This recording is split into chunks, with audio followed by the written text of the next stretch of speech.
Hello everyone, a very good afternoon. Sound चल रहा है ना, देखो बंतु ने।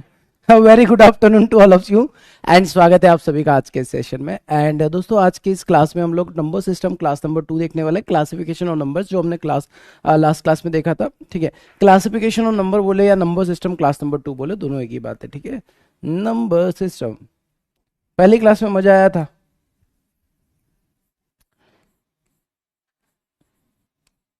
नंबर क्लास 2, ठीक है। इसके पहले हम लोगों ने फर्स्ट क्लास देखा था, जिसमें बहुत सारे कॉन्सेप्ट हम लोगों ने देखे थे नंबर्स के, राइट। आज ना कुछ सवाल भी आप लोगों से पूछे जाएंगे, कुछ सवालों के आंसर्स आप लोगों को देने रहेंगे, ठीक है। एंड बहुत से बच्चों के मैसेजेस और कॉल आ रहे हैं, वो एक ही सवाल पूछ रहे हैं, सर कैसे पढ़ना है। यार सिंपल तरीका है, देखो मैं एक लाइन में आपको बता देता हूँ। सिलेक्शन लेने का एक ही तरीका होता है, सिंपल। आप एक बार है ना कोर्स कंप्लीट कर लो अच्छे से, है ना। कोर्स अच्छे से कंप्लीट करेंगे, कोर्स कंप्लीट करने के बाद आपको करना है रिवीजन, जो आप नोट्स बनाएंगे उसका, और रिवीजन के बाद आपको करना है मॉक टेस्ट, और मॉक टेस्ट के बाद मिलता है सिलेक्शन, ठीक है। अब कुछ क्रांतिकारी क्या करते, भटक जाते हैं, उनको नहीं समझ में आता है। ये प्रोसेस है बेटा, इसको फॉलो करोगे सिलेक्शन हो जाएगा, सिंपल। सिलेबस कोर्स तो कंप्लीट करो। अब आप ये सोचो कि सर हमने बोटनी स्ट्रीम पढ़ा ही नहीं और हमसे बोटनी स्ट्रीम बन जाए, हो ही नहीं सकता। सिंपल सी बात है ना। तो पहले कोर्स कंप्लीट करो। अब देखो ऐसा है ना कि सर हमारी क्लास छूट गई तो हम क्या अगले बैच को ज्वाइन करें? क्यों करना है यार, रिकॉर्डेड कंप्लीट कर लिया करो। अच्छा ये बताओ, रिकॉर्डेड और लाइव में कोई डिफरेंस होता है क्या? रिकॉर्डेड में भी तो मैंने 2x2 4 ही बताया होता है, और लाइव में भी वही बताया होता है। ऐसा नहीं कि लाइव में 2x2 4 होता है और रिकॉर्ड में 2x2 8 हो जाता है, ठीक है। तो अगर आपका कोई क्लास मिस हो जाता है तो प्लीज कोई दूसरे नए कोर्स के पीछे मत जाना। मैंने पहले भी आप लोगों को बोला है, आप नए कोर्स की तरफ जाएंगे तो आप वहीं पर पढ़ रहे होंगे जहां पर इस क्लास में चल रहा होगा। तो नए कोर्स के लिए मत भटकना। अगर कुछ भी स्पेशल अगर रहेगा तो मैं खुद आपको बता दूंगा, आप वो करो। बट सिंपल फंडा है, कोर्स कंप्लीट करो बेटा अच्छे से, है ना, और नोट्स अच्छे से बनाएंगे, रिवीजन करेंगे, मॉक टेस्ट लगाएंगे। मॉक टेस्ट अभी मत लगाना, स्टार्ट कर देना, ठीक है। मॉक टेस्ट पहले कुछ सिलेबस कंप्लीट हो जाने दो, और वो भी मैं आपको बता दूंगा कब से मॉक टेस्ट लगाना है। एंड देन उसके बाद सिलेक्शन लेकर निकल जाएंगे, ठीक है। क्योंकि आज की डेट में कॉम्पिटिटिव एग्जाम में सिलेक्शन लेना मतलब बहुत बड़ा टास्क है। ऐसा नहीं है कि एकदम आसान से हो जाता है, माइंड डाइवर्ट होता है। कई बार हम लोग भटक जाते हैं, हमको समझ में नहीं आता क्या करें, है ना। ऊपर से हमारी दुनिया दुनिया मतलब हमारे दोस्त, हमारे रिलेटिव, हमारे पड़ोसी कुछ ना कुछ बोल ही देंगे। हर कोई अच्छा नहीं बोलता, कुछ ना कुछ बुरा बोल ही देंगे। वहां से आपके दिमाग के वायर जो है ना हिलने लगेंगे। तो बिल्कुल भी बेचैन नहीं होना, डरना नहीं होना। सिंपल सा ये चीज चाहो तो अपनी कॉपी में लिख लो कि यही फॉलो करना है, इसके अलावा सिलेक्शन का और कोई तरीका नहीं है, कोई तरीका नहीं है, कोई शॉर्टकट नहीं है। आज आप समझ गए तो अच्छी बात है, आज नहीं समझे तो आप 6 महीने बाद समझोगे, 1 साल बाद समझोगे, 2 साल बाद समझोगे, फिर उसके 1 साल बाद सिलेक्शन होगा। तो बेटर है आज ही से इस चीज को आप लोग समझ जाए, ठीक है। सभी को ईद मुबारक, वेरी गुड हर्षिता, ईद की सभी को शुभकामनाएं। एंड यार कुछ बच्चे बोल रहे सर ईद की छुट्टी दे दो, छुट्टी नहीं मिल सकती ना, हमने छुट्टी रखना बंद कर दिया है, ठीक है। अभी हमारा फोकस केवल सिलेक्शन की ओर होना चाहिए, तो सिलेक्शन पर फोकस करो। जिस दिन सिलेक्शन हो जाए उसके बाद छुट्टी मनाते रहना, ठीक है। चलिए, सो ऑल आर रेडी, सभी लोग तैयार, साउंड ऑडियो वीडियो क्लियर है, आंखों में सुंदर सा दिल बनाकर भेज देंगे। सेशन को हम लोग स्टार्ट करते हैं। सर पेड कोर्स के साथ यूट्यूब पर कौन कौन सी क्लास लेनी है? दीपिका 8 बजे वाला क्लास ले सकते हो, 9:30 बजे वाला पायरेट्स ऑफ मैथ। अच्छा ये भी मैं आपको क्लियर कर देता हूँ, मैंने पहले भी आप लोगों को बोला है कि पायरेट्स ऑफ मैथ्स वाले क्लास जो हो रहा है 9:30 वाला, जिनको नहीं पता उनको बता देते हैं। तो 9:30 PM वाला आप क्लास कर सकते हो, जिसमें आपका कैलकुलेशन स्पीड बढ़ जाएगा। ये क्लास केवल कैलकुलेशन स्पीड के लिए है ना, कैलकुलेशन में स्पीड कमांड करने के लिए। अब इसका मतलब ये नहीं कि इस क्लास में जो छोटे छोटे कैलकुलेशन कर रहे हैं वो एग्जाम में आएंगे, वो आपकी कैलकुलेशन स्पीड को बढ़ा रहे होंगे। एंड 8 PM पर वाईटी का क्लास होता है, जिसमें हम कॉन्सेप्ट पढ़ रहे होते हैं। तो आप यहाँ पर आ सकते हैं अगर आपके पास टाइम रहता है तो। सिंपल है, अगर आपके पास टाइम रहता है, आप मेरे साथ मिलकर प्रैक्टिस करना चाहते हो तो 8 PM वाईटी और 9:30 वाला पायरेट्स ऑफ मैथ्स का क्लास कर सकते हैं। बट अगर आपको लगता है नहीं सर हम खुद से मेहनत कर सकते हैं, हम खुद से प्रैक्टिस कर सकते हैं, तो खुद से प्रैक्टिस भी कर सकते हो, ठीक है। चलो ये क्लास अगर आप लाइव नहीं करते रिकॉर्डेड भी कर सकते हो, जैसा मैंने कहा वैसा आपके ऊपर है, ठीक है। मतलब देखो ऐसा है ना कि मैथ्स बहुत ज्यादा है, जहां से ज्ञान मिलता है मैथ्स का ले लेना चाहिए, बट एक राइट डायरेक्शन में, ठीक है। चलिए स्टार्ट करते हैं, साइलेंट सेशन अब स्टार्ट होता है। अब यहाँ पर कोई भी बातें नहीं करेगा, है ना, कोई भी बातें करते पाया गया तो उसके ऊपर फाइन लगेगा 1 रुपए का, ठीक है। पहली बार में 1 रुपए का, दूसरी बार में 10 रुपए का, तीसरी बार में 100 रुपए का, ध्यान रखना। 4th टाइम में 1000 रुपीज का, फिर 10,000 रुपीज का, और उसके बाद तो आपकी जमीन जायदाद आपको बेचना पड़ेगी। ठीक, चलो। तो सारे बच्चे रेडी, तैयार। कल हम लोग नंबर सिस्टम में कहां तक पहुंच गए थे सर? नंबर सिस्टम में सर हम लोगों ने परफेक्ट नंबर के बारे में बोला था, हम पता कर कर आएंगे।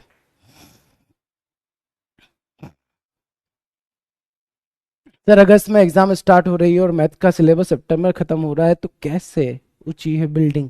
आ जाओ बता देते बेटा। तब तक आप लोग परफेक्ट नंबर के बारे में बताएंगे। देखो बेटा, सिलेबस है ना आप लोगों का बिफोर अगस्त ही कंप्लीट हो जाएगा।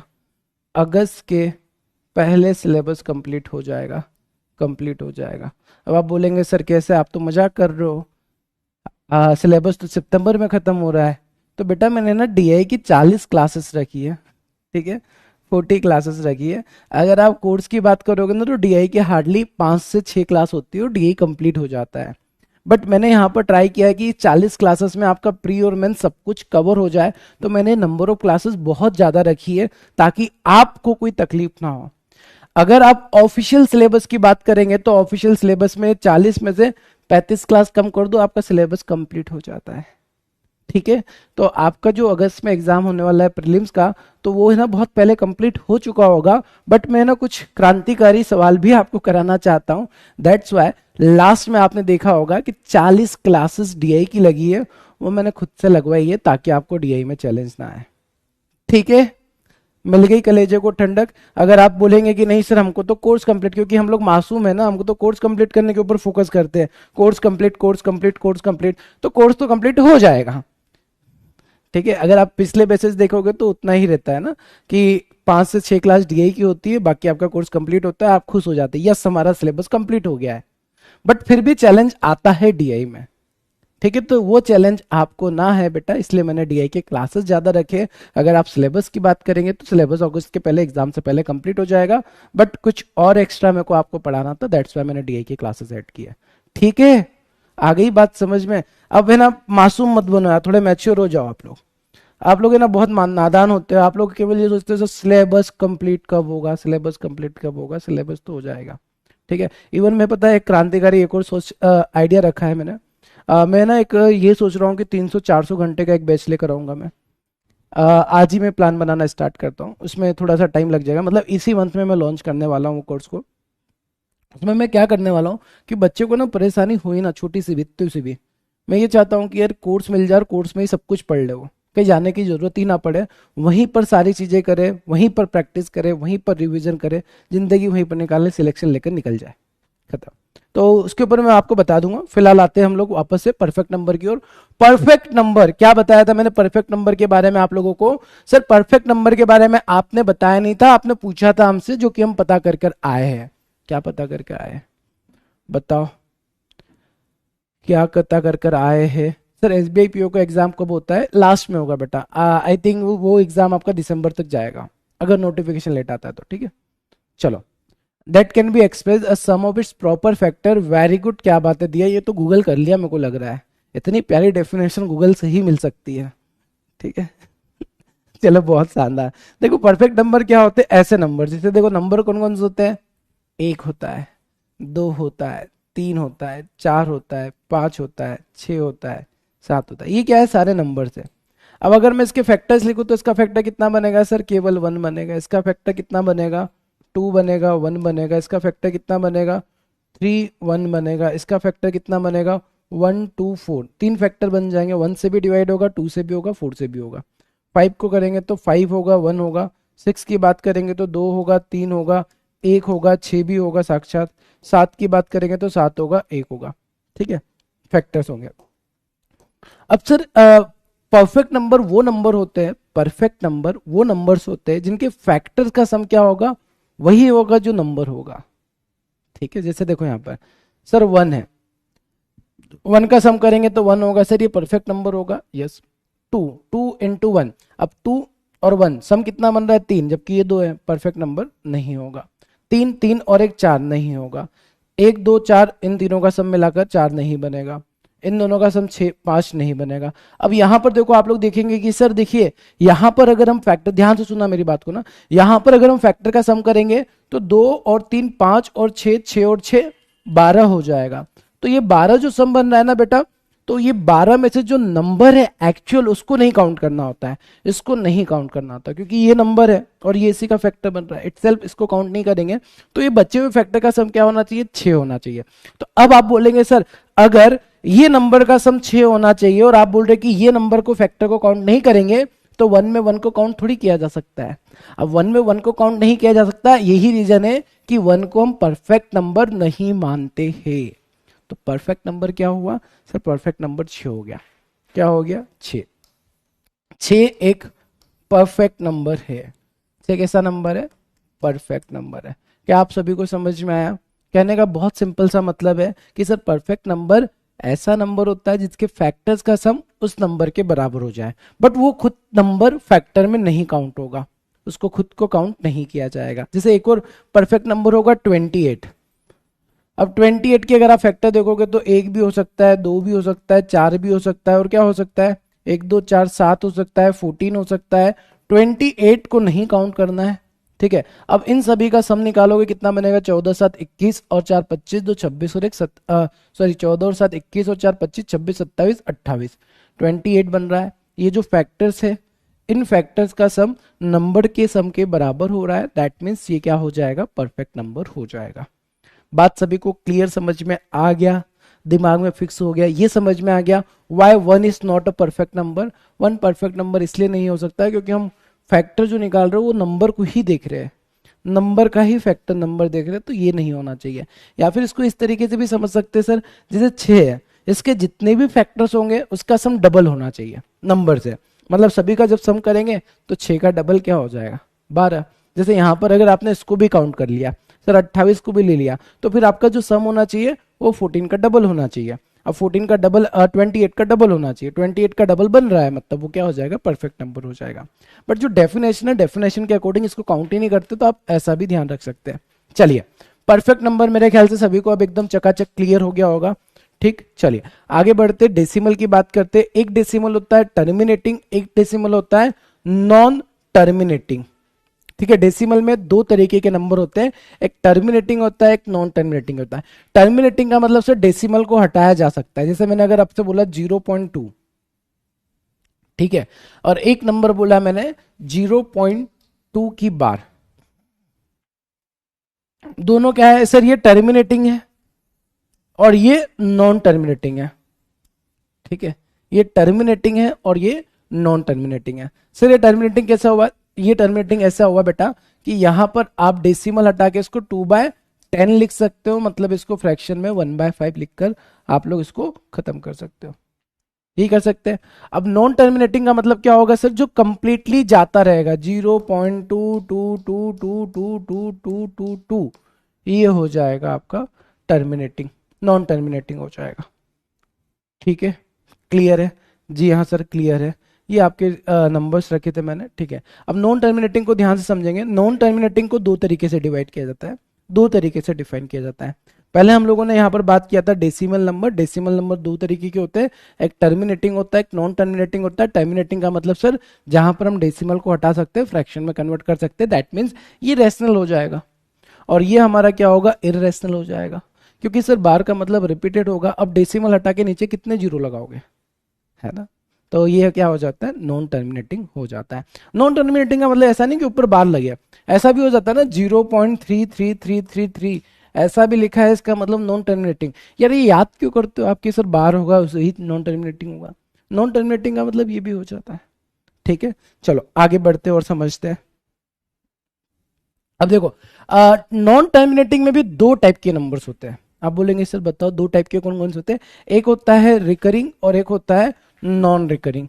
सर रिकरिंग का मतलब क्या होता है, रिकरिंग का मतलब ये होता है बेटा कि जो नंबर है वही रिपीट हो रहा है। जैसे मैंने आपको बोला 0.22222222, या फिर मैंने बोला 0.34343434, या फिर मैंने बोला 0.33333333, ये सारे नंबर कैसे हो जाएंगे, रिकरिंग हो जाएंगे। मतलब सेम नंबर रिपीट हो रहा है डेसिमल के बाद, डेसिमल के बाद सेम नंबर रिपीट हो रहा है। बट अगर मैं बोलता हूँ कि सर एक नंबर ऐसा है 0.141287654, जो जा रहा है अप टू इनफाइनाइट तक, जो जा रहा है, जा रहा है, इसकी एंडिंग नहीं है। बट सर वहां पर नंबर अगर रिपीट नहीं होता है, that is called non recurring non terminating number. क्या आप सभी को बात समझ में आया? क्या आप सभी के भेजे में गया? ठीक है, तो रिकरिंग का मतलब सर ये होता है कि जो खत्म नहीं हो सकता है, कंटिन्यू जाता तो रहेगा बट वो सेम नंबर रहेगा। ठीक है, लाइक मैंने बोल दिया जैसे 1/3, 1/3 का वैल्यू क्या बनेगा? 0.33333333333333। ठीक है, तो इसको हम लोग क्या बोलते हैं? इसको बोलते हैं रिकरिंग और इसको बोलते हैं नॉन रिकरिंग। अब मेरे को ये बताओ, कुछ बच्चे बोले सर ये रेशनल होगा या इरेशनल होगा, आप बताओ मेरे को क्या होगा?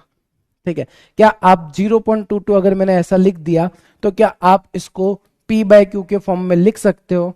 क्या आप इसको P/Q के फॉर्म में लिख सकते हो? तो नहीं लिख सकते भाई, तो ये इरेशनल हो गया ना। अपने दिमाग से पूछ कर तो देखा करो एक बार। ठीक है सर, ये रैशनल है।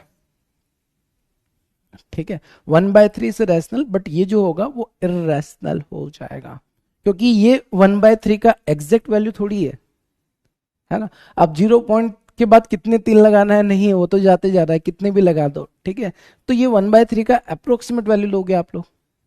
ठीक है, या कई बार हम अप्रोक्सीमेट में 0.34 ले लेते हैं, तो अगर ऐसा वैल्यू ले लिया तो ये रैशनल हो जाएगा, क्योंकि आपने इसको अप्रोक्सीमेट लिया है। बट ये जो नंबर रहेगा वो क्या हो जाएगा? इरेशनल रहेगा। और रैशनल और इरेशनल में मैंने एक बात क्लियर तो समझाई थी, जिसको आप P/Q के फॉर्म में लिख सकते हैं दैट इज कॉल्ड रैशनल। आप इसको P/Q के फॉर्म में लिख सकते हैं या नहीं लिख सकते ना? अगर नहीं लिख सकते तो फिर काहे का रेशनल? इरेशनल ही होगा। अब एक पापी इंसान पूछा सर P/Q क्या होता है, मैं नहीं बताऊंगा, कल की क्लास में बताया था, वो देख लेना आपने। अब यार ऐसा करोगे ना कि बीच में आकर आप सोचते हो कि हम तो शक्तिमान है, हमको सब समझ में आ जाएगा, तो ऐसा थोड़ी होता है। चलिए आ जाइए, नंबर लाइन तो कल मैंने आपको डिफाइन कर दी दिया था है ना, पॉजिटिव नंबर, नेगेटिव नंबर, सब कुछ आपको पता है। ठीक है, क्लासिफिकेशन ऑफ नंबर की बात करते हैं, एक बार फाइनल हम लोग सारी चीजें देख लेते हैं। क्लासिफिकेशन ऑफ नंबर्स है ना, नंबर्स में हम लोगों ने देखा था सर, एक होता है कॉम्प्लेक्स नंबर, कॉम्प्लेक्स होता है, जी हाँ सर, कॉम्प्लेक्स में दो टाइप के नंबर होते हैं, एक रियल होता है और एक इमेजिनरी होता है। इमेजिनरी मतलब कौन सा नंबर सर? जिसके अंदर रूट के अंदर माइनस आ जाए। और रियल नंबर में कौन कौन से नंबर हो जाते हैं सर? रियल नंबर में आ जाएंगे इंटीजर्स। ठीक है, और इंटीजर्स में भी आपने 3 तरीके के नंबर्स देखे थे, कौन कौन से नंबर देखे थे बताओ? आप बोलेंगे सर हमने नंबर्स देखे थे, एक होता है पॉजिटिव नंबर, एक होता है जीरो, एक होता है नेगेटिव नंबर, है ना। इसको भी और फर्दर डिवाइड किया जाता है सर, इवन नंबर भी होता है और नंबर भी होता है, इंटीजर्स को हम लोग डिवाइड कर रहे हैं। और इसके बाद सर क्या होता है सर? इवन ऑड के अलावा प्राइम नंबर भी होता है, अच्छा, कंपोजिट नंबर भी होता है, बहुत शानदार, ये भी पढ़ा है सर। सर एक और तरीके से हम इंटीजर को देख सकते हैं, एक रेशनल हो जाता है और एक इरेशनल हो जाता है, रेशनल नंबर और इरेशनल नंबर। अच्छा एक बात बताओ, मैं अगर आपसे पूछता हूँ कि √2 क्या है, कोई बताएगा? √2 रैशनल है या इरेशनल है? और √2 रैशनल नंबर होता है या इरेशनल होता है? कौन बताएगा, जल्दी बताओ। √2 क्या होगा, सोचो, दिमाग से सोचना, आपका आंसर एकदम परफेक्ट होगा, करेक्ट होगा। बिना सोचे आंसर करोगे फिर गलत हो जाएगा। ठीक है, √2 इज अ रैशनल नंबर और इरेशनल नंबर। क्या हो जाएगा? आप बोलेंगे सर √2 का जो वैल्यू बनता है ना, एक्चुअल में 1.41 हम लोग मानते हैं, बट ये आगे कंटिन्यू जाता रहता है, और अगर कंटिन्यू जाता रहेगा तो उसको P/Q के फॉर्म में नहीं लिख सकते। दैट मीन्स ये हमारा बन जाएगा इरेशनल नंबर। क्या बन जाएगा? इरेशनल नंबर बन जाएगा। बेटा हमने पिछली 2 क्लास में, मतलब पिछली क्लास में और अभी जितना भी पढ़ा है ना, ये अभी जो लेटेस्ट एग्जामिनेशन का पैटर्न चल रहा है उसके लिए बहुत इंपॉर्टेंट है। तो अगर इतू सा भी डाउट है तो अब आप पूछ सकते हो मेरे से, और अगर डाउट नहीं है तो फिर अब हम लोग आगे बढ़ेंगे, आप लोगों से ना सवाल पूछेंगे। अगर आपको डाउट नहीं है तो मुझे कुछ डाउट है जिसको आपको क्लियर करना होगा। ठीक है, तो सभी को क्लियर है या कोई डाउट है? सर 10th में क्वेश्चन आता था, prove that √2 is a rational number, yes 5 number मिलते थे उसमें। Very good. हाँ जी, किसी को कोई डाउट, सवाल, क्वेश्चन पूछना है तो पूछ लो, कोई भी डाउट हो तो पूछो, अगर आपका डाउट नहीं रहा तो फिर मैं डाउट पूछूंगा। ठीक है, तो जिन बच्चों को सब कुछ क्लियर है सुंदर सा आंखों में दिल बनाकर भेज दो, और जिनको नहीं क्लियर है वो अपने डाउट को पूछ सकते हो। एकदम क्लियर, किसी को डाउट नहीं है? सर ट्विन प्राइम नंबर क्या होता है बेटा? ऐसे को प्राइम नंबर जिसका डिफरेंस 2 हो जाए, that is called twin prime number. क्या बोला? ऐसे को प्राइम नंबर जिसका डिफरेंस क्या बन जाए? 2 बन जाए। सर को प्राइम नंबर जिसका एचसीएफ 1 होता है। सर एचसीएफ मतलब हाईएस्ट कॉमन फैक्टर, बात खत्म होती है। ठीक है। लालची कौन है? ये इंसान बोला सर ये टॉपिक कितने मार्क्स का आता है? बेटा आने में 10 नंबर 15 नंबर भी दे सकता है। अब 15 नंबर का आएगा नहीं, पर मैं आपको बताता हूँ कैसे आता है। ठीक है, ये टॉपिक ऐसे नहीं आएगा कि नंबर सिस्टम आ जाएगा। ठीक है, अभी कभी एग्जाम में आपने ऐसा देखा कि आपसे टेबल पूछ रहा हो कि चलो बताओ 12 का टेबल क्या है, बट 12 की टेबल का इंपॉर्टेंस तो है ना, कि अगर कैलकुलेशन आता है तो वहां तो करना पड़ेगा ना। तो ये इसी का रोल है। नंबर सिस्टम की अगर बात किया जाए कि स्पेशल जो क्वेश्चन बनते हैं केवल नंबर सिस्टम के, प्रीलिम्स के 1-2 क्वेश्चन बन जाएंगे, मेंस में 1-2 क्वेश्चन स्पेशली नंबर सिस्टम से निकल कर आते, नंबर सिस्टम से आते हैं। बट इसका जो वेटेज होता है ना बेटा, इतना सा काउंट नहीं करेंगे। आप जब डीआई देखोगे ना, डाटा इंटरप्रिटेशन, तो डीआई में इसका इस्तेमाल करके सवाल बना दिया जाता है। ठीक है, सर ऐसा क्वेश्चन बना देगा कि ए के पास जो पैसा है वो मल्टीपल है फर्स्ट 2 नेचुरल नंबर का। इसका मतलब आपको ये पता होना चाहिए फर्स्ट 2 नेचुरल नंबर क्या होगी, इसका मल्टीप्लाई करके ए का वैल्यू निकालोगे और डीआई को बना रहे होंगे। अब डीआई में बहुत सारा डाटा होगा, तो वो एक छोटी सी लाइन वो नंबर सिस्टम पर बेस्ड है, तो वो डीआई आप तभी बना पाएंगे जब आपका नंबर सिस्टम स्ट्रांग होगा। अगर आपका नंबर सिस्टम स्ट्रांग नहीं रहा तो आप ए का वैल्यू ही नहीं निकाल पाएंगे, और अगर आप ए का वैल्यू नहीं निकाल पाएंगे गया डीआई, सीधे 10 नंबर 5 नंबर का नुकसान है। बात आया? चलो ठीक है। राहुल का कहना है सर रियल और इमेजिनरी फिर से रिपीट कर दो। बेटा जो कल चला गया वो आज रिपीट नहीं हो सकता है। और यार ये बताओ ना मेरे को, रियल इमेजिनरी में दिक्कत क्या है? ये तो एक छोटा सा बच्चा भी बता देगा सर, रियल का मतलब रियल नंबर जिसके साथ हम खेलते रहते हैं। इमेजिनरी मतलब जो हमने देखा नहीं है, खत्म हो गया। इमेजिनरी मतलब इमेजिन इमेजिन करते रहो। और कल मैंने पूरा ओपन करके 10-15 मिनट में समझाया था भाई मेरे, तो कल का क्लास देख लो, अपने आप समझ में आ जाएगा। फिर भी भाई आपको बता देते हैं। यार ऐसे सवाल पूछते हो ना आप लोग, रियल और इमेजिनरी में difference.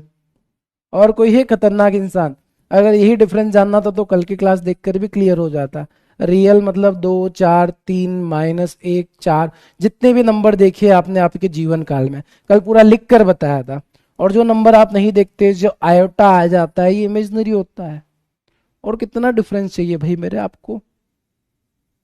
What is integer? You are a very good question.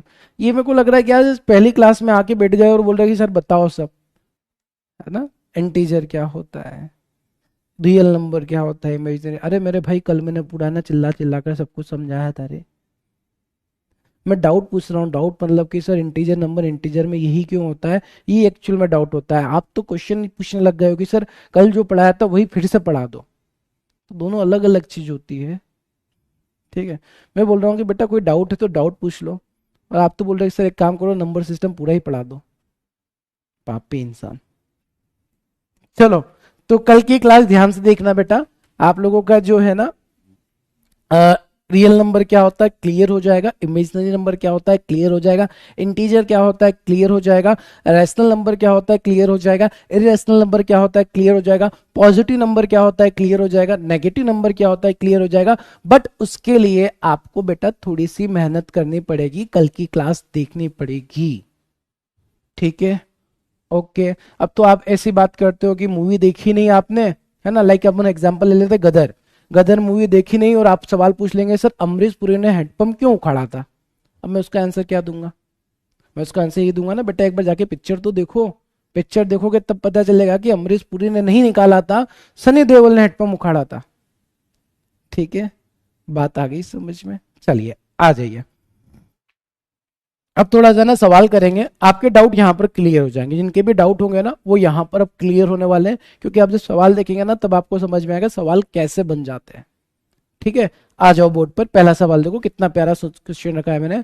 Which of this statement is true? इस तरीके से सवाल पूछा जाता है कि इसमें से कौन सा स्टेटमेंट ट्रू होगा। पहला सवाल पूछा है every rational number is integer. जितने भी रेशनल नंबर होंगे वो सारे इंटीजर्स होते हैं। Every irrational number are not real number. Every irrational numbers are complex number. यहां पर रिपीट हो गया, every rational number is a real number। बताओ कौन सा स्टेटमेंट करेक्ट होगा?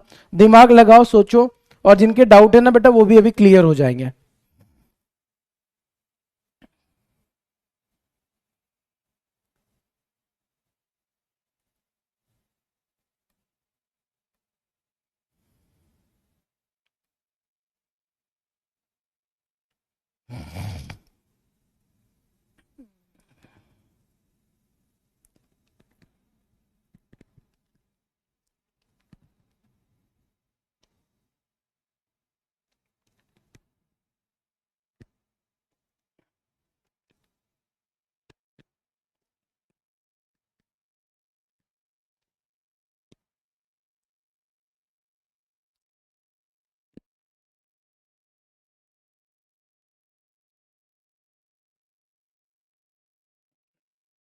क्या आ रहा है आप लोगों का आंसर? सोचा दिमाग, अरे वाह बेटा, दिमाग तो लगाया आप लोगों ने, चलो बहुत शानदार। सर ऑल ट्रू लग रहा है, आ जाओ साक्षी बोर्ड पे करते हैं एग्जाम्पल। देखो कभी भी कोई भी स्टेटमेंट आता है ना बेटा, नंबर के साथ खेलो। पहला स्टेटमेंट क्या दिया? Every rational number is a integer. Every rational number is a integer. Integer क्या होता है सर? इंटीजर वो नंबर होते हैं जो माइनस इनफाइनाइट से लेकर प्लस के इनफाइनाइट तक जाते हैं। माइनस इनफाइनाइट का मतलब -4, -3, -2, 0, 1, 2, 3 अप टू इनफाइनाइट। जितने भी नंबर होते हैं सारे नंबर्स क्या होते हैं सर? सारे के सारे नंबर्स इंटीजर होते हैं। बात एकदम क्लियर है। अब ध्यान से सुनना, ठीक है? Every rational number is an integer, ये बोला गया है। जितने भी रेशनल नंबर है, आप बोलेंगे सर इसके अपॉन में 1 आ सकता है, मतलब ये रेशनल नंबर है, ये रेशनल नंबर है, ये रेशनल नंबर है। सारे ही नंबर कैसे है? रेशनल नंबर है। तो सवाल ये बोल रहा है कि क्या सारे रेशनल नंबर इंटीजर होंगे? आप बोलेंगे सर 2/3 भी रेशनल नंबर होता है, ये भी तो रेशनल ही है, बट ये इंटीजर नहीं होगा। It is not a integer, क्योंकि इंटीजर नंबर जो होते हैं -4, 3, 2, 1, 2, 3 परफेक्ट नंबर होते हैं, इंटीजर होते हैं। और ये 2/3 जो होगा वो डेसिमल में आ जाएगा। इसका मतलब ये है कि सर सारे के सारे रेशनल नंबर इंटीजर नहीं होंगे, बट ये गलत हो जाएगा। बट अगर मैं ये स्टेटमेंट बोल देता, every integers are rational number, तो ये स्टेटमेंट करेक्ट हो जाता, ठीक है?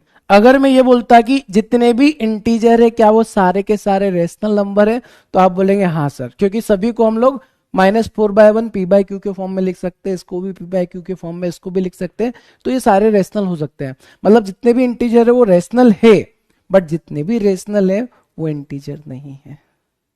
बात समझ में आया? पहला स्टेटमेंट पूरा क्लियर है। देखो मतलब कितना छोटे से कॉन्सेप्ट से कितना प्यारा सवाल बना है। अभी आपको समझ में आ रहा है? ऐसे घुमा दिया जाता है। तो सर पहला स्टेटमेंट क्या हो जाएगा? गलत हो जाएगा। एवरी रेशनल नंबर इंटीजर नहीं होगा, बट हर एक इंटीजर रेशनल नंबर हो सकता है। क्लियर? चलो आगे बढ़ते हैं। एक पापी इंसान पूछता है सर प्राइम नंबर और कंपोजिट नंबर, यार कल का क्लास क्यों नहीं देखते हो? मेरे को ये बताओ कि ऐसा क्यों करते हो आप लोग? क्यों नहीं देखना चाहते हो? आप ऐसा क्यों कर रहे हो कि सर हमको तो सनी देओल से ही पंप उखड़ाना है? ऐसे में तो हो गया सिलेक्शन आपका। ये आप सिलेक्शन वाला तरीका है ही नहीं आपका, लिटरली नहीं है। किसी भी क्लास में आके अगर आप ये बोलने लगे हो कि सर एक बात बताओ क्वाड्रेटिक इक्वेशन क्या होता है, तो कैसे चलेगा? ठीक है? तो कल अगर हमने जो पढ़ा है बेटा, आप क्लास में लेट आ रहे हो तो थोड़ा सा तो सेंस लगाओ। अच्छा ये बताओ, ऐसा ऑफलाइन क्लास में कर सकते थे आप? अगर टीचर पढ़ा रहा है और बोल रहा है कि बेटा आज नंबर सिस्टम का क्लास नंबर 2 है, और वहां खड़े होकर पूछ लो कि नहीं सर हमको प्राइम नंबर कंपोजिट नंबर बताओ क्या होता है, वहां नहीं आवाज निकलेगी। तो यहां पर वो चीज क्यों नहीं करते हो आप लोग? क्यों ऐसे कमेंट करते हो? क्यों नहीं पढ़ना चाहते? मतलब देखो जिस तरीके से आप पढ़ रहे हो ना बेटा, ये एटीट्यूड सिलेक्शन वाला नहीं है। फिर आपको ये लग रहा है कि आप बीच में क्लास में कभी भी आ जाओगे, क्लास हो जाएगा, उसके बाद आकर देखोगे आपको समझ में आ जाएगा, और नहीं समझ में आएगा तुमको सर से पूछेंगे और सर समझा देंगे। जो चीज मैं 1 घंटे में कल समझाया हूं वो आप क्या सोच रहे हो अभी 2 मिनट में हम आपको एक्सप्लेन कर पाऊंगा क्या? नहीं कर पाऊंगा रे। और कर भी दिया तो आपका कॉन्सेप्ट क्लियर नहीं होगा, आपको पिछली क्लास देखनी पड़ेगी। बट नहीं सर, हमको तो अभी बताओ, हमने तो पैसा दिया है। आ जाओ दूसरा देखो। एवरी मतलब बेटा प्यार से समझा रहा हूं, समझना इस चीज को। अगर आप ऐसे नहीं पढ़ोगे ना तो हमेशा कुछ ना कुछ दिमाग में डाउट लेकर ही आगे बढ़ रहे होंगे, नहीं होगा सिलेक्शन ऐसे। मैंने अभी इसलिए स्टार्टिंग में बताया था सिलेक्शन लेने का मूल मंत्र आपको यहीं पर क्यों बताया था ये, क्योंकि आप गलतियां कर रहे हो, पहले कंप्लीट करो। आप कोर्स कंप्लीट करने का मतलब भाई जो टॉपिक पढ़ रहे हो तो कंप्लीट तो करो। बिना कंप्लीट किए बीच में आ जाओगे और फिर बोलोगे सर ये बताओ वो बताओ, फिर नहीं हो पाएगा। बात आ रही है समझ में? एंड लिटरली ये आप ही के फायदे के लिए बता रहा हूँ, मेरे को कोई दिक्कत नहीं अगर मैं 2 मिनट में अगर prime number composite number explain करना रहा। लिटरली नहीं दिक्कत है, बट ऐसे में क्या होगा, जो सीरियस कैंडिडेट है ना, जो अच्छे से पढ़ रहे हैं, उनका माइंड डाइवर्ट होगा। तो प्लीज इट्स अ रिक्वेस्ट कि आप है ना टॉपिक कंप्लीट करो, अच्छे से देखो, उसके बाद ना समझ में आए ना तो फिर आप लोग पूछो। पूछने के भी मैंने 4-5 तरीके आपको बताए। चलो आ जाओ। Every irrational number are not real number. इसका मतलब क्या होगा, पहले तो आपको ये पता होना चाहिए सर रियल नंबर क्या होता है। रियल नंबर में सारे नंबर आ जाते हैं, सारे के सारे नंबर आ जाते हैं। सारे नंबर्स का मतलब सर रियल नंबर में मैंने आपको बताया जो भी number -1, -1/2, -3, that is all are real number. तो every irrational number is not real number, ये भी गलत है, क्योंकि बेटा रियल नंबर में सारे रैशनल नंबर भी आते, इरेशनल नंबर भी आते। मतलब मैं ये बोल सकता हूं कि रियल नंबर में ही आपका रैशनल भी होता है और इरेशनल भी होता है। तो सवाल ये बोल रहा है कि इरेशनल नंबर रियल में नहीं आता, ये तो गलत है, रियल के अंदर ही सब कुछ आता है। ठीक है। Every irrational number is a complex number. अब ये बताओ कॉम्प्लेक्स नंबर क्या होता है sir. Complex number is the combination of real and imaginary. कल मैंने आपको बताया था, जैसे हम लोग एक रियल नंबर लेंगे, ए इज रियल नंबर और बी आई ये इमेजिनरी नंबर है। रियल और इमेजिनरी को मिला दिया जाता है तो कॉम्प्लेक्स बनता है। ठीक है सर। और सवाल बोल रहा है every irrational number is a complex number. Sir irrational number real number में आएगा और रियल नंबर के अंदर इरेशनल आता है, तो इरेशनल कभी भी कॉम्प्लेक्स हो ही नहीं सकता, ये भी गलत हो जाएगा। सर हो गया। अब every rational number is a real number. जितने भी रेशनल नंबर है, जितने भी है वो real. Every real number is a rational number, गलत है, क्योंकि रियल में इरेशनल भी आते हैं, बट हर एक रैशनल नंबर रियल होगा। इसका मतलब sir only D statement correct है। भेजे में चला गया सभी के, क्लियर है, बात सभी को समझ में आई।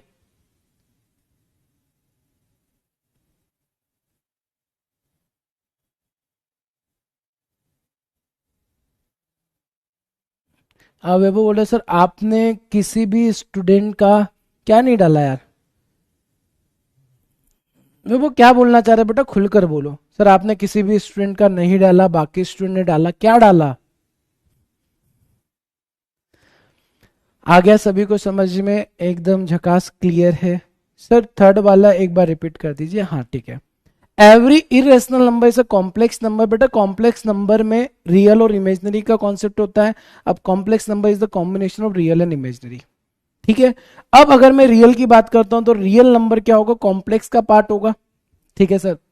ये बोल रहा है every irrational number are complex number. हर एक इरेशनल नंबर कॉम्प्लेक्स नंबर कैसे हो सकता है। Real is different, imaginary is different. तो इमेजनरी और रियल को मिलाकर कॉम्प्लेक्स बनता है, मतलब कॉम्प्लेक्स डिफरेंट चीजें, रियल अलग है, इमेजनरी अलग है। ठीक है। तो irrational is the part of real number, not a complex number. Irrational कहां से स्टार्ट होता है, रियल से स्टार्ट होता है। रियल, रैशनल, इरेशनल, कॉम्प्लेक्स वहां पर कुछ भी नहीं। सर सिलेक्शन का बोल रहा है सर। नहीं बेटा मैंने आपको पहले ही बोला है कि देखो मैं हमेशा वो चीज देखता हूं जो बाकी लोग नहीं देखते हैं। ठीक है। मैंने आपको डे 1 पे ही क्लियर करा था जिस दिन रिजल्ट आया था। ठीक। अगर ऐसा है ना कि डाटा की अगर बात करें तो बहुत सारे इंटरव्यू वगैरह शॉर्ट्स वगैरह में डाल देता है आपके सामने टेली यूट्यूब पे, और ये चल भी रहा है मार्केट में। बट मैंने आपको ये चीज बताई थी, मैं ये चीज नहीं देखता हूँ कि यार 1 लाख में है ना, 1 लाख में 500 बच्चे सिलेक्ट हुए। मैं ये देखता हूँ कि 1 लाख में अगर 500 बच्चे सिलेक्ट हुए हैं तो जो बच्चे हुए 99,500 बच्चे उनका क्या हुआ है, वो तो नहीं हुए ना। तो मेरा फोकस उन पर रहता है। ठीक है। इसलिए मैं ये चीजें नहीं करता हूँ। ठीक। वैसे मैंने कल आफ्ताब का एक का इंटरव्यू लिया है, केवल मैंने एक जेन्युइन इंटरव्यू लिया, वो देखना, वहां पर आपको समझ में आ जाएगा। एंड लिटरली रियली यार मैं मतलब सोचने का तरीका मेरा थोड़ा डिफरेंट है, अलग है। ठीक है। बाकी लोगों का तरीका ये हो जाता है कि हम लोगों ने इतने बच्चों का सिलेक्शन करा है, और मेरा देखने का नजरिया ये होता है कि इतनों का तो हो गया क्योंकि वो पढ़ते थे, इतनों का क्यों नहीं हुआ। ठीक है। तो सिलेक्शन कभी भी ना, मेरा ये मानना है कि किसी फैकल्टी की वजह से स्पेशली नहीं होता है। सिलेक्शन में आपका रोल सबसे इंपॉर्टेंट होता है, आपकी मेहनत सबसे इंपॉर्टेंट होती है। इसलिए आपको उन चीजों पे मैं ज्यादा नहीं दिखूंगा। ठीक है। चलिए आगे बढ़ते हैं। हाँ पार्टी करेंगे हम लोग, मैं हमेशा जो चीज बोलता हूं वो चीज जरूर करेंगे। सवाल का आंसर क्या हो जाएगा ये बताएंगे। What is the value of x for which x+1 x+3 are a prime number. किस वैल्यू पर ये होगा, यहां पर 2 था, क्या हो जाएगा, चलो बताएंगे फास्ट।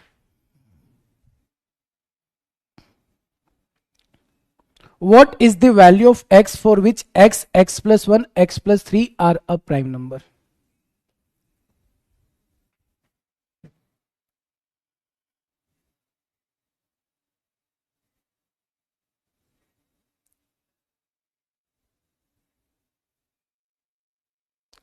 फास्ट। क्या आ रहा है आंसर? बी आ रहा है, बी आ रहा है। देखो यहां पर क्या करना है, एक्स का वैल्यू ऐसा क्या रख दे हम लोग कि हमारा जो नंबर बने वो प्राइम नंबर बने। अगर मैंने एक्स का वैल्यू 0 रखा, 0 0 प्लस 1 1 और 0 प्लस 3, क्या ये प्राइम नंबर है? आप बोलेंगे नहीं। फिर हमने 2 रखा, 2 2 प्लस 1 3, 2 प्लस 3 5, क्या ये प्राइम नंबर है? आप बोलेंगे यस सर, मतलब हमारा आंसर बी आ जाएगा। अगर 1 रख दिया, एक्स का वैल्यू 1 रख दिया, 1 2 और 1 3 4, तो सर ये कंपोजिट हो गया, ये प्राइम नंबर नहीं होगा। 101 102 104 कंपोजिट आ जाएगा, प्राइम नहीं होगा। तो x का वैल्यू क्या हो जाएगा? 2 हो जाएगा। 2 का मतलब b is the correct answer of this सवाल। सिंपल सवाल था, ये रहा सवाल आपके सामने। अब अगला सवाल बहुत प्यारा क्वेश्चन है। If n is a natural number then root n is, ध्यान से समझना, दिमाग लगाना अपना ना, अपना माइंड तेज चलाना। अगर n एक नेचुरल नंबर है, n एक नेचुरल नंबर है, तो रूट n क्या होगा? Root n is a, root n क्या होने वाला है?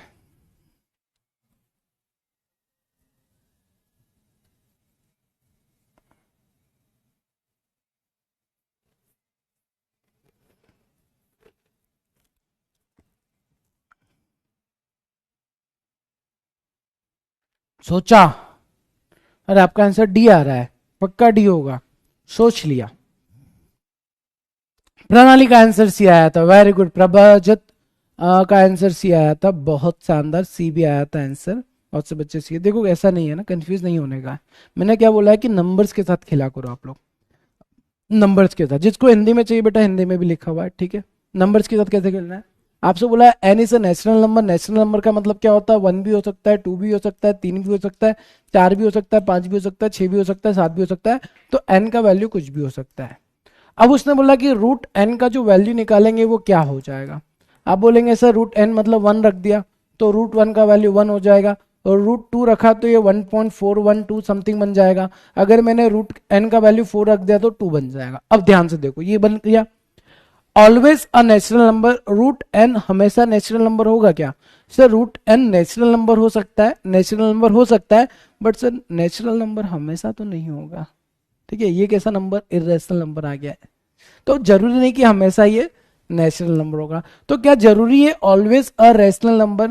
सर ये रहा इरेशनल नंबर। रूट एन का वैल्यू इरेशनल भी आ रहा है, तो सर ये स्टेटमेंट भी गलत हो जाता है। Always an irrational number, sir ये भी गलत हो जाता है। जरूरी थोड़ी कि हमेशा इरेशनल ही हो, जरूरी थोड़ी हमेशा इरेशनल, रेशनल भी हो सकता है। रेशनल भी आ रहा है, इरेशनल भी आ रहा है, तो सर कोई भी जरूरी बात नहीं है। तो जरूरी क्या है? आइदर अ natural number, natural number natural number हो सकता है, एंड इरेशनल नंबर इरेशनल भी हो सकता है। मतलब इरेशनल भी हो सकता है और नेचुरल भी हो सकता है, दोनों कंडीशन बन सकती है। ऑप्शन नंबर डी आपका आंसर होगा। D is the right answer of this सवाल। ठीक है, चलिए आगे बढ़ते हैं, नेक्स्ट पर जाते हैं। अगला सवाल ये रहा, the sum of three prime number is 100, the sum of three prime number is 100, if one of them exceed another by 36, then one of the number is. बहुत प्यारा नंबर है, ठीक है। सम ऑफ तीन प्राइम नंबर 100 दे रखा है, one of them exceed another by 36, then one of the number is. बताओ क्या होगा? बहुत ही प्यारा क्वेश्चन है ये। अभी आपको कल की क्लास के कॉन्सेप्ट की वैल्यू समझ में आएगी, ठीक है। क्योंकि अगर आपके कल के क्लास का कॉन्सेप्ट क्लियर नहीं होगा, आप इस सवाल को हिला भी नहीं सकते, नहीं हिला पाओगे। सर एक भी नेचुरल नंबर ही तो है। हाँ तो बेटा है ना, मैंने कब मना किया? मैंने लिखा तो one is also natural number. ये वन नहीं दिख रहा है क्या आपको? थोड़ा बड़ा कर देते हैं। अब दिख रहा है, वन नेचुरल नंबर में काउंट तो किया है। कौन है? देवी जी, देवी जी वन आया है। चलो इसका आंसर बताओ क्या बनेगा?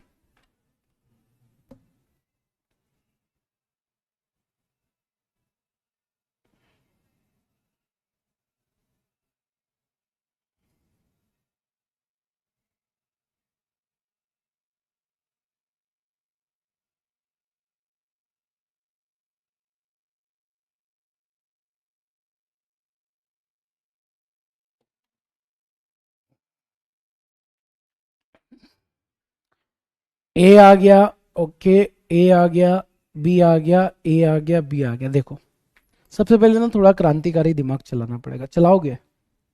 ठीक है, 3 नंबर है, 1, 2 एंड 3। इन तीनों नंबर का जो सम बन रहा है वो बनेगा 100। तो 3 नंबर का सम 100 कब हो सकता है ये बताओ। अगर मैं बोलता हूं कि ये तीनों प्राइम नंबर है ना। अब प्राइम नंबर क्या होते हैं सर?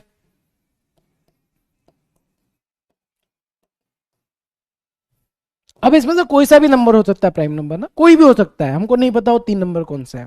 बट अगर मैं सपोज ये 3 नंबर को ले लेता हूं, ठीक है, ये 3 नंबर का एडिशन करता हूं, किसका? 3, 5 और 7 का। अब 3, 5 और 7 का एडिशन किया, 5, 3, 8 और 7 कितना बनेगा? 15। और 15 कैसा होगा? ऑड नंबर बनेगा। कहने का मतलब ये है कि जितने भी प्राइम नंबर होते हैं केवल एक इवन नंबर है जो कि 2 है, बाकी सारे के सारे ऑड नंबर है। और अगर मैंने सारे ऑड नंबर ले लिए तो मेरा सम हमेशा ऑड बनेगा और 100 इवन है। तो अगर मैं ये सम चाहता हूं कि इवन बने, मतलब मेरे को एक इवन नंबर लेना पड़ेगा। तो इस 3 नंबर में एक आपको 2 लेना पड़ेगा ही पड़ेगा, ये आपकी मजबूरी है, तभी आपका सम जो होगा वो इवन होगा। इवन मतलब देखो, एक नंबर मैंने अगर 2 ले लिया, अगला नंबर 3 ले लिया, अगला 5 ले लिया, तो 2 ऑड नंबर और इवन ले लिया, तो 5, 3, 8, 2, 10, सम आपका 10 बन सकता है, तभी आपको इवन मिलेगा। इसका मतलब सर एक चीज हम लोगों को क्लियर है कि 3 प्राइम नंबर में एक प्राइम नंबर जो होगा वो 2 होगा, इसको होना ही पड़ेगा। 2 होगा तभी काम बनेगा, अगर 2 नहीं हुआ तो आपकी कंडीशन कभी भी सम 100 दे ही नहीं सकती है। तो सर हम लोगों को एक चीज क्लियर समझ में आ गई है कि 3 प्राइम नंबर में फर्स्ट प्राइम नंबर तो 2 होगा, बचे हुए 2 प्राइम नंबर अब आपको निकालना है और इनका सम 100 बनाना है। क्या आपको ये बात सभी के भेजे में चली गई है ना? समझ में आया कि एक आपको 2 को तो रखना ही पड़ेगा, तभी आपका सम इवन नंबर मतलब 100 बन पाएगा, अदरवाइज नहीं बन पाएगा। अब आपके जीवन का मकसद ये अदर 2 प्राइम नंबर के बारे में पता करना। अब अगर पहला वाला नंबर 2 है तो दूसरा वाला x है, तीसरा वाला y है, इन तीनों का सम अगर 100 है तो x प्लस y का वैल्यू कितना हो जाएगा? 98 हो जाएगा। बचे हुए 2 प्राइम नंबर का सम जो होगा 100 माइनस 2 98 हो जाएगा, और दोनों का डिफरेंस कितना है? 36 है। तो सर दोनों इक्वेशन को अगर हम ऐड कर देंगे तो 2x का वैल्यू हो जाएगा 8 6 14, 9 10 11 12 13, और 2 से कैंसिल किया, 2 6 12 67।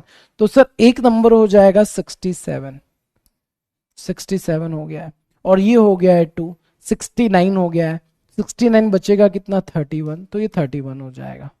तो ये 3 प्राइम नंबर होंगे जिसका सम 100 बनेगा। तो इसमें से एक नंबर कौन सा है? तो 67 तो नहीं दिख रहा है, 31 नहीं है, तो नन ऑफ दी अबव, कोई भी नहीं है। ठीक है, तो 3 नंबर क्या क्या बनेंगे?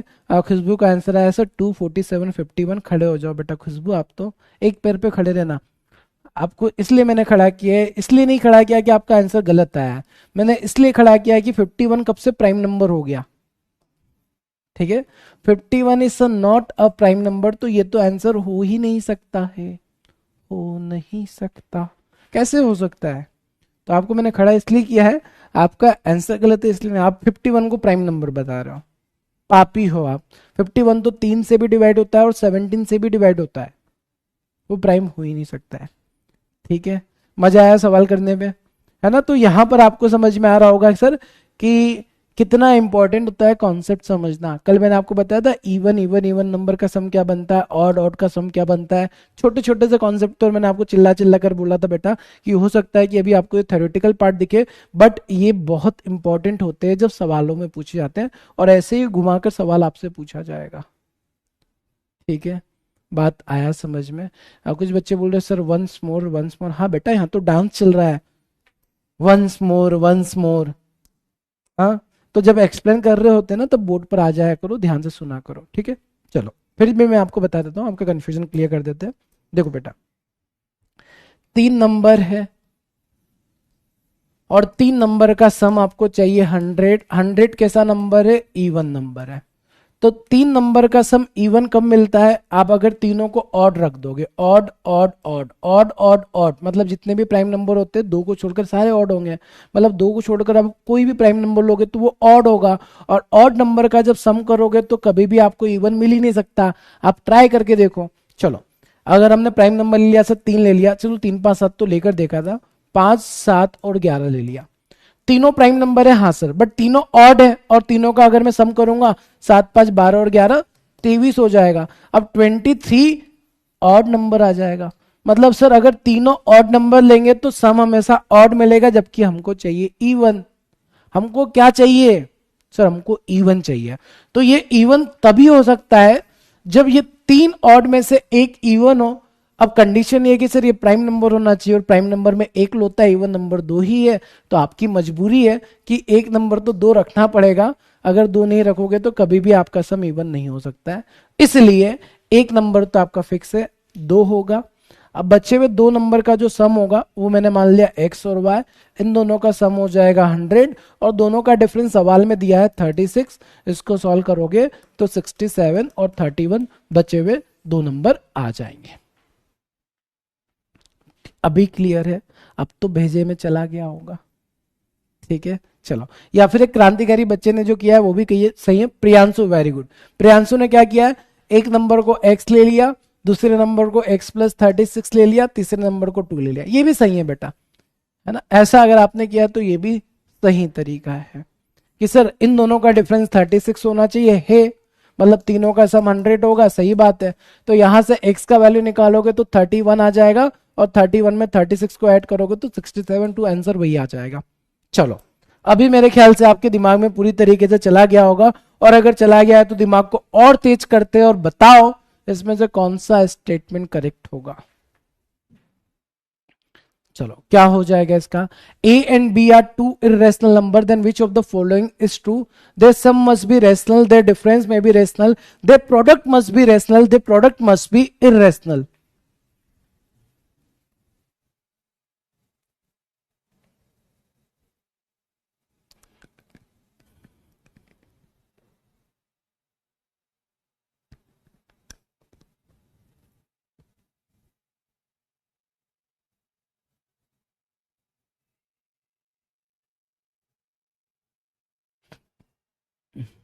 बहुत मजेदार क्वेश्चन है, यहां मजा आएगा ना।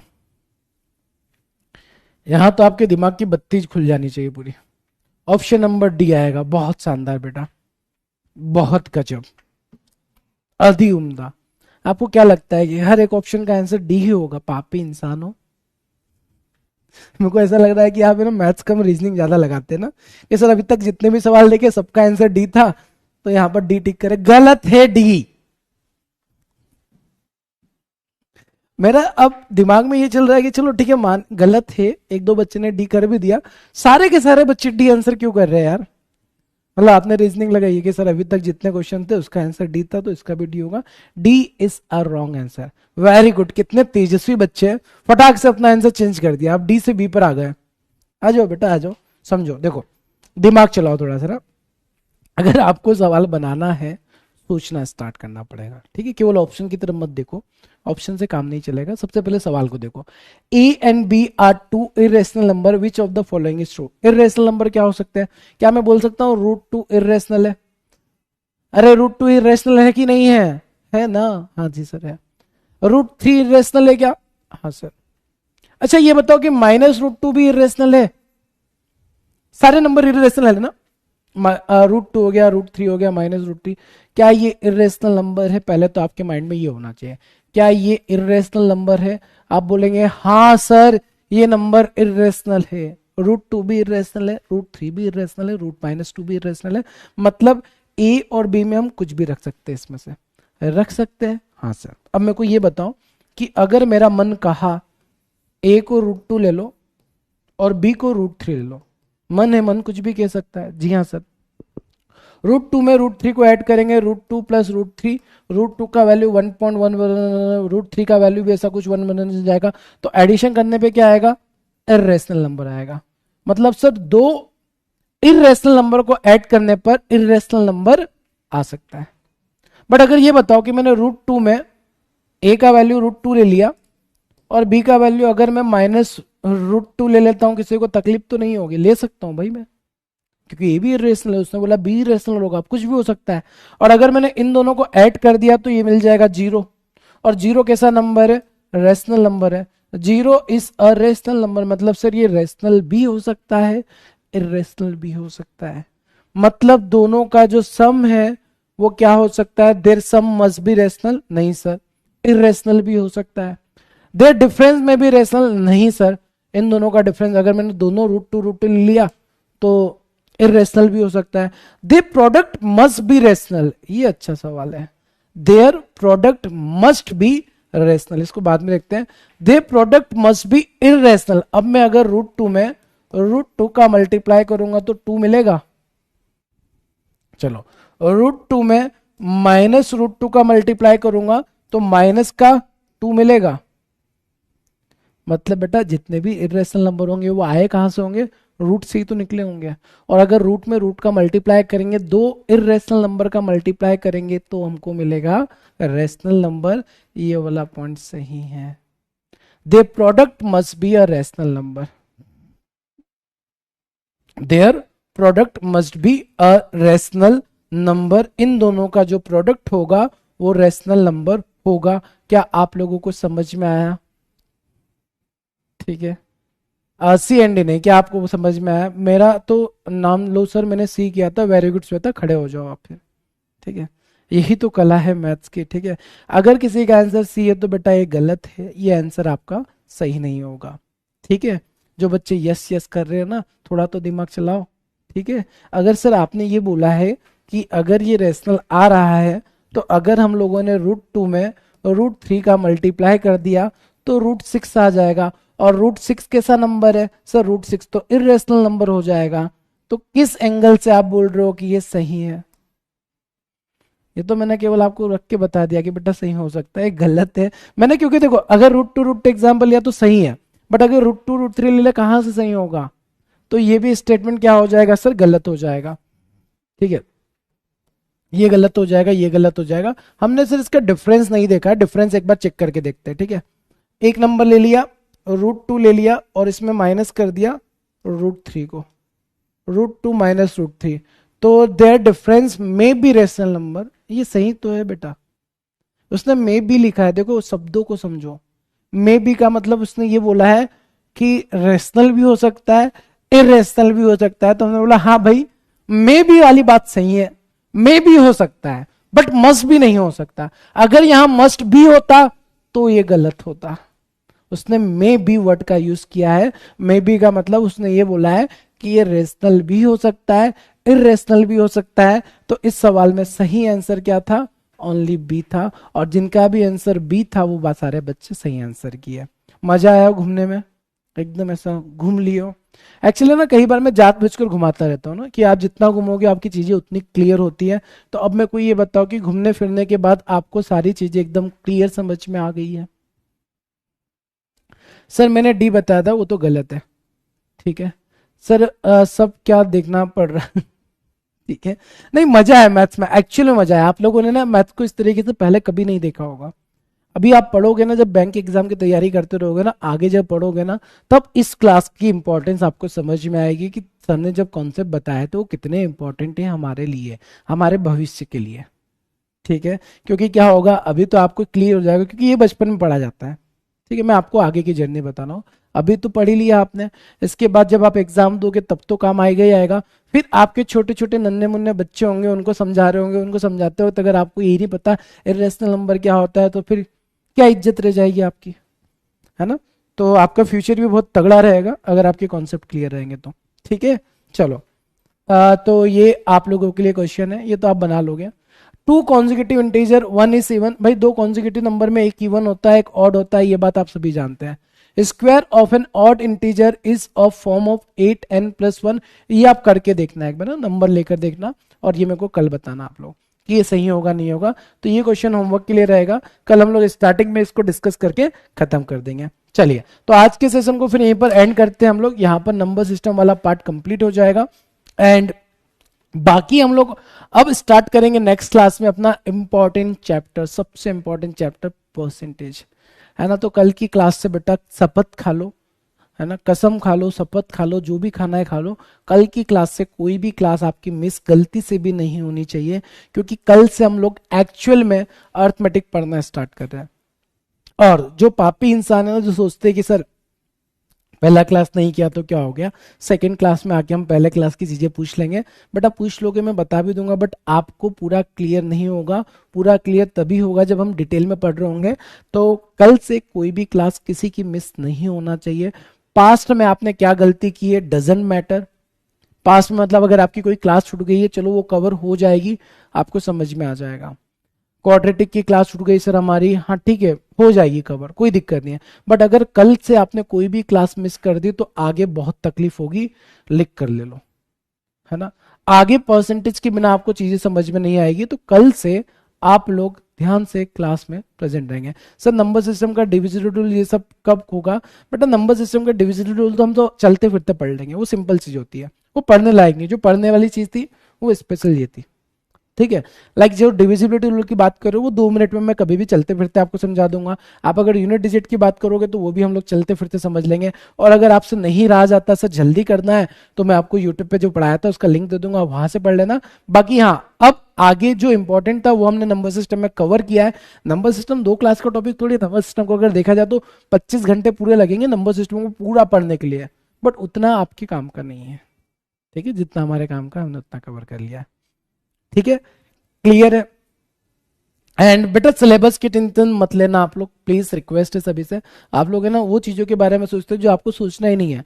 सर सिलेबस तो सितंबर में खत्म हो रहा है, अक्टूबर में खत्म हो रहा है। अरे चलो मान ली बाय एनी चांस आपका सिलेबस अगर लेट भी हो रहा है ना, तो मैं इसके लिए वादा करता हूँ, मैं आपके ना एक दिन में 3-3 घंटे की क्लास ले लूंगा, 4 घंटे की क्लास ले लूंगा, बट आपका सिलेबस पहले कंप्लीट कर दूंगा। अब शांति है, मतलब आपको सिलेबस ही कंप्लीट कराना है। 2 तरीके होते हैं ना, एक होता है आप सिलेबस कंप्लीट करने का सोचते हो और मैं सिलेक्शन का सोचता हूँ, है ना। तो आप भी सिलेक्शन का सोचा करो, सिलेबस कंप्लीट के बारे में मत सोचो बेटा, सिलेबस तो हो जाएगा, वो मेरी रिस्पॉन्सिबिलिटी है। आपकी रिस्पॉन्सिबिलिटी क्या है सर? प्रैक्टिस करना। पहली ही क्लास में मैंने आपको डिटेल में बताया था आप लोगों की रिस्पॉन्सिबिलिटी क्या है। आप उसको छोड़कर ना सब कुछ सोचना स्टार्ट कर देते हो, वो बंद कर दो, ठीक है। ओके, क्लियर, बात सभी को समझ में आ गई है? ठीक है, क्लियर। सर मेंस में इतना ही आता है, अरे मेंस का क्वेश्चन है ही नहीं है, ये जो कॉन्सेप्ट पढ़ा है इसका यूज करके मेंस का क्वेश्चन तो अलग बनता है, वो हम देखेंगे आगे। चलिए बाकी हम लोग फिर मिलेंगे अपने नेक्स्ट सेशन में, तब तक के लिए सभी अपना ध्यान रखेंगे और प्रैक्टिस करो अच्छे से। किसी भी बच्चे के जो डाउट है, किसी को अगर मेरी बातों का बुरा लगा हो, क्योंकि मैंने डाटा तो डेफिनेटली है और डाटा है तो ऑब्वियसली गलती आपकी रही होगी, तो प्रीवियस जो क्लास है ना बेटा वो जाके कंप्लीट करो, है ना। और अगर आपको बुरा लगा है तो अच्छी बात है, बुरा लगना चाहिए, 2 घंटे ज्यादा मेहनत करना, बट करना, ठीक है। बाकी हम लोग फिर मिलते हैं अपने नेक्स्ट सेशन में। Thank you so much, bye bye, take care.